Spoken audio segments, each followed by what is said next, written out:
In today's episode, So, there's ideas and then there's markets, and they're not necessarily they're not the same. The idea maybe resides in a particular market. And what I found also, I thought fantasy sports was a really good market. And the reason I thought it had the potential to be a great market is probably a better way of describing it. And the reason I thought that was I saw a game. So at the time, 25 million people in America played fantasy sports. and where were they playing that? Sorry. They were playing on like Yahoo or ESPN. Oh, okay. But Yeah, and the money was handled offline. Yeah. Right? It was kind of like PayPal to each other. 25 million people playing it. And as far as I could see, Yahoo and ESPN maybe made like 50 million a year in advertising revenue. That might be an exaggeration, but let's say 50 million. So I kind of did the work. And this is a game, just remember, people were playing for like several hours a day. Like it's the top people would be playing like several hours a day, certainly at least like 3 or 4 hours a week for like 5 months. It would be like so central. Like people have made, written books about it. Like there's been like movies about it. There's just so many jokes about how important your fantasy sports is.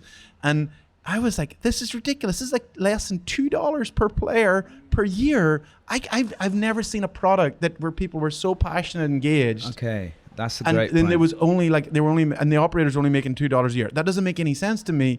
And so I thought this is a great market.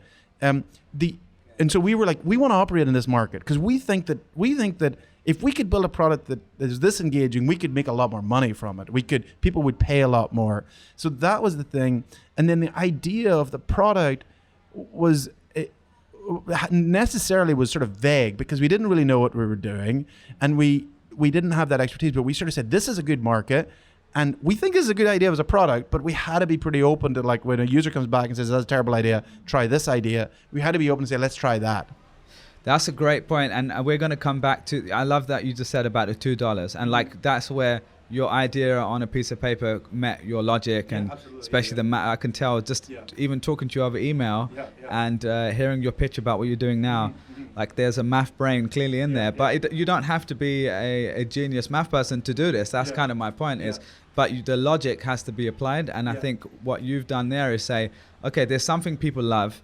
There's an existing size with an imperfect experience. That's right, yeah. And that's what you're now doing with your new startup. Absolutely. And then you found numbers to validate some sort of market. So they're making some money, but advertising isn't necessarily the number way to monetize something, especially that level of engagement, kind of like podcasting, which we're going to come to. So that's cool. I'm glad that we could touch on that.